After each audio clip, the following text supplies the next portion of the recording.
stretch, my friends. The last large category that we'll talk about are dogs who are hyperreactive to people and other dogs. You might be shocked, maybe less so at this point, to know that it's important to check in with yourself first before you're interacting with a dog who is dysregulated. Your nervous system matters as well. If you need to talk to the dog, talk softly to them, but remember that when they are in a heightened state of arousal and they are maybe barking and lunging at a person or another dog, they likely can't respond to normal cues that they know. Like, so yelling sit at them isn't really helpful, and you're just increasing the amount of time that they are under stress and that they are performing the behavior that we eventually want them to not do anymore. Be aware of your surroundings as much as you are aware of the dog. Um, with reactivity, a lot of times it's not so simple as like this dog is reactive to other dogs or this dog is reactive to people. Sometimes it's like some people or some dogs, or maybe it's mostly dogs, but sometimes bunnies, or mostly people, but sometimes inanimate objects, kind of depending on where they are that day. For these reasons, I often recommend that you be aware of your surroundings and where you're walking, but also pay attention to the dog's body language. And when you notice that the dog is stiffening, getting stressed in any way, trust that there might be something in the environment that they're about to react to and see what you can do to make some space. Focus on the things you can observe. We can observe body language, we cannot observe internal states. To some extent, it doesn't really matter if they are reacting to a thing because they hate it or they're scared of it or they love it too much, at least in the specific moment. I'm talking right now about managing reactivity at the shelter rather than like fixing it. And as my mentor Emily says, when in doubt, get them out, which essentially just means if we're not sure how they're going to react in a situation, just take them out of the situation. So the shelter makes everything harder. Reactivity derives from stress. Stress is hard to manage in the shelter. Changing an emotional response to a trigger is really difficult under like ideal circumstances. It's more difficult in a shelter and it's more difficult with adult animals. Their brains are pretty well formed after 16 weeks. So it's not that they can't learn new things, but their ability to generalize knowledge about like a particular person to all people, a particular dog to all dogs becomes a lot more difficult once they start to mature. Fear-based behaviors are sticky, and by that I mean that they have a way of coming back. They are particularly strong, they're deep-seated in the brain, and they can resurface in new situations, especially when we're working with adult animals, especially working with adult animals under stress. A dog may learn that in Fenway Park, when I'm with my person that I trust and I have my snuffle mat, I can look at another dog calmly and then snuffle. That does not necessarily mean that in a neighborhood, after he's seen four other dogs walk by, he is able to stay as calm. It doesn't mean that there aren't things we can do to help them. It just means that we need to be really responsible and realistic about our goals. So we're not trying to fix these animals. We're not trying to like change them so that they love everything. We're trying to lower the intensity of the response and help them learn how to move away from the stressor. In a situation where they can't love a thing, we can at least help them learn how to get some space from it. Classical conditioning is that magical thing that's happening all around us all the time, and we can use it to our advantage by pairing a scary thing with a fun thing and helping the dog learn to associate that the scary thing predicts fun things. Stimulus pairing is also how I will refer to it at sometimes. Remember from our fear section that order of operation matters. Scary thing always comes first, fun thing always comes second. I've heard there's a trainer named Kathy Sadeo that puts it really well, just essentially no scary things after food. No scary things after food, full stop. So whatever you do, you want to end on a good note, and avoid teaching the dog that the food is going to predict the scary thing. Remember here, we're just learning that X predicts Y. We're not asking for specific behavior. So look at that takes it a little step forward. We're using an element of classical conditioning by teaching the dog that when they see another dog, they get treats for that. Or whatever the trigger is. It could be another dog, it could be a person, it could be a mailbox, whatever the thing is that the dog finds triggering.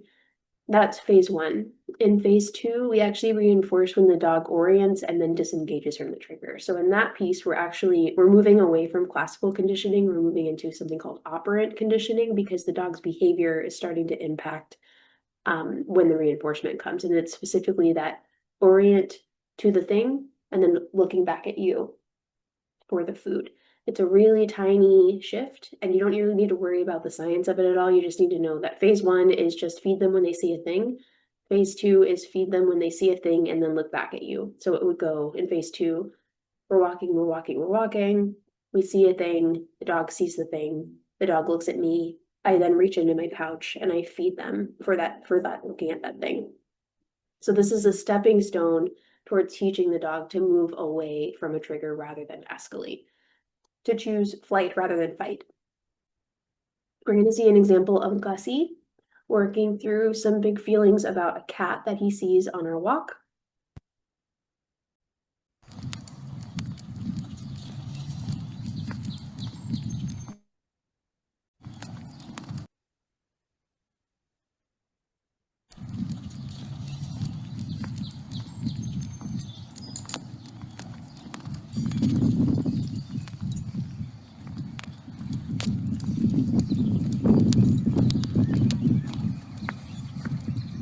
So that's the cat right up there.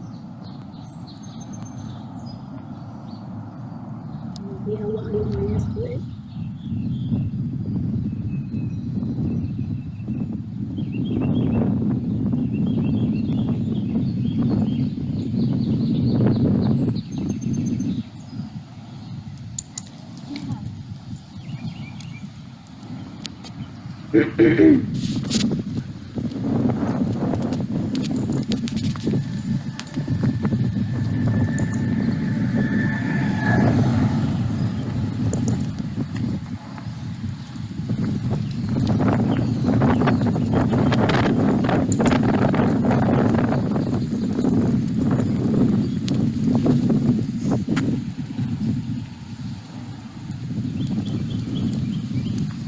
See the cat in that?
I think there are a couple of things worth noting.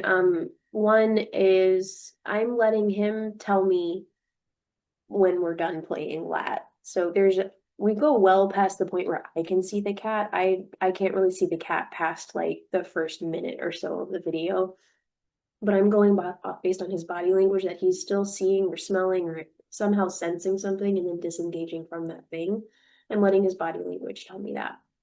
I am also letting him look and observe and like download for a really long time, especially at the front end. I think there's like a 20 seconds when I let him just stare at that cat and take it all in. This is a calculation that you'll get more and more comfortable with making. We'll talk a little bit through an example of a decision tree in one of the later slides of like when to move away, when to stay. In this particular case, I'll just say like Gus has been, at the time of my recording, Gus has been in my household for 5 years. I think he lived with me for like 2 years at the time that we recorded this, maybe 3. what is time. But anyway, I all it is to say is like I know this dog very well. I know his body language. I know what he can and can't handle because I know what he's been able to do in the past, right? I also know that it's a quiet street. We're not really running into any cars. That cat is not advancing toward us. He's just standing still. There are lots and lots of reasons why it makes sense to let him download right now rather than pull him away. If there was a safety concern, we might think about it differently. But I'm also like, I'm confident in me and Gus as a team that we can sit and hang out for a little bit. When you watch this video in the Shy Fearful section, you might have noticed the like looking at the thing is very similar in some ways to the Touch the Goblin game. So again, it's kind of Touch the Goblin, it's kind of look at that, it's kind of one that we haven't really talked about yet, behavior adjustment training. Sometimes I refer to that as like look at that on the move because you're moving with it.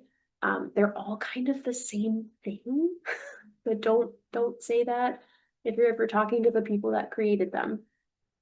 It's all the same basic learning science, and the key is for you is to know what to deploy when, and not necessarily by memorizing the protocol, but by understanding the science. And that comes with time and support. For now, just trust me if I tell you that, like, hey, Touch the Goblin would be a good game to play with this animal.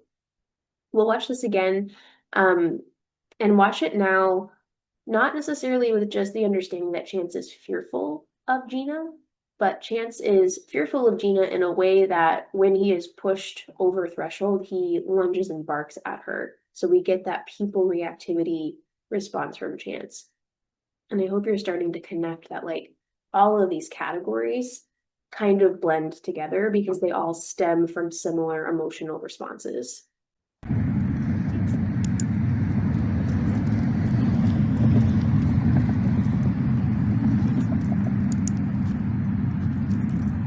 So I'm working with Chance when he's under threshold.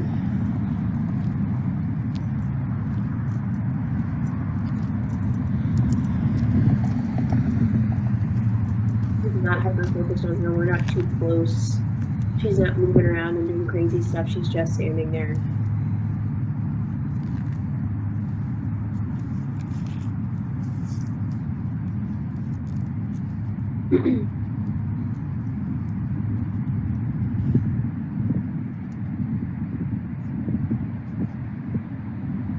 Chance was also reactive to other dogs, so this session ended up being really nice for him on a lot of fronts.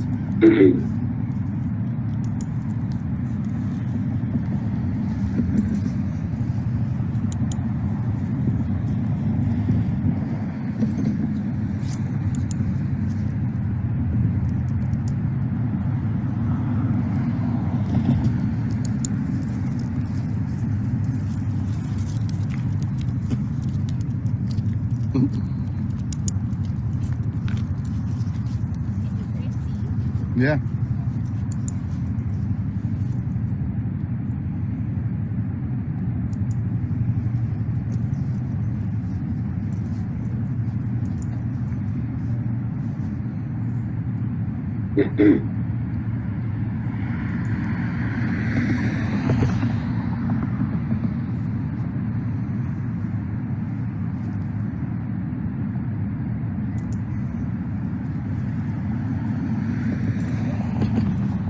And that's the closest we get to reactivity in this video. And again, like 2026 and we're not even gonna allow that to happen, Like one more but password, Gina. it's tough to watch old videos of yourself and just say,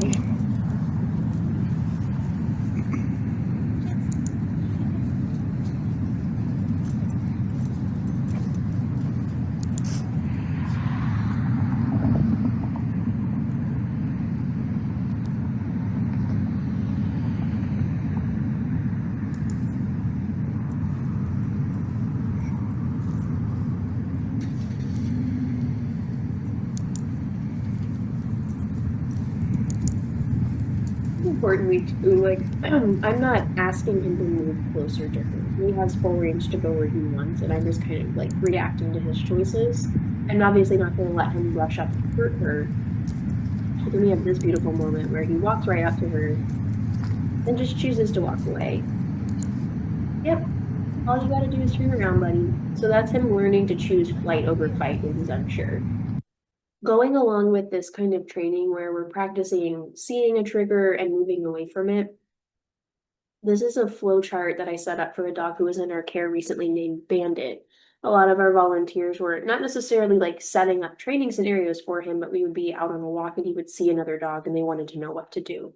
So what we did was operationalize red, yellow, and green body language and what to do when we see these things. So if Bandit orients to something with his head up, he's whining, his tail is high, and his weight is shifted toward the stimulus, we do this thing, which is to first get Bandit further away, jog him 20 feet away from the trigger, and then feed a handful of food directly to his mouth. If he orients with head up, straight tail, but weight centered, these are shifts, right? They're pretty subtle shifts. So there's a little bit of room for individual discretion. Feed food directly to the mouth, then jog away, then feed again.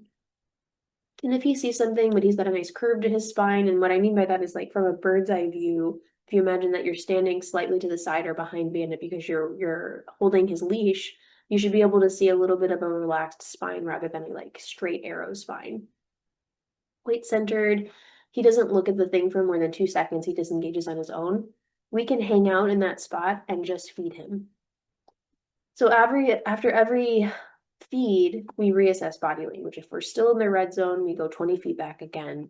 If we've gone down to the yellow zone, we switch to our protocol of feeding and then moving 20 feet away. And then if we get into the green zone, we can just hang out there. You'll excuse me 1 second. My dog has big feelings. I'm gonna go see to them. And we're back. So again, realistic goals are to de-escalate the situation and help them choose a healthier response. We're not trying to make them love the trigger. We're just trying to help them see the thing and say, you know what? Not for me. We're also not expecting them to like never bark again. A reduction in noise might be nice, but it depends a lot on like what flavor of reactivity we're seeing and what's possible for that individual. Red flags for reactive dogs. If you are having a dog on a walk and he's unable to disengage from a trigger for like a full minute or even like close to a full minute, that's something I would like to know about. If he's alert and aware of the trigger when it's more than, say, 100 feet away, if he's pulling toward the trigger with aggressive signaling, if he's redirecting onto you with aggressive behaviors after he sees the trigger. And I didn't put this on the slide, but I would also say if you see a trigger and you have a big reaction and then it's taking him like 5 minutes or more to like come back down to baseline after the trigger has been removed. I would like to know about that as well. These are all signs that we need to do more for this animal and support them. Decompression, speaking of, is a huge part. So the kinds of training games that I described today, again, like you don't have to do these things with these dogs. These are the sorts of things I want you to have in your pocket so that if we see a trigger, you can navigate it relatively well. This stuff is really hard. It's hard for the handler. It takes quite a bit of skill and competence, but it also is hard for the animal.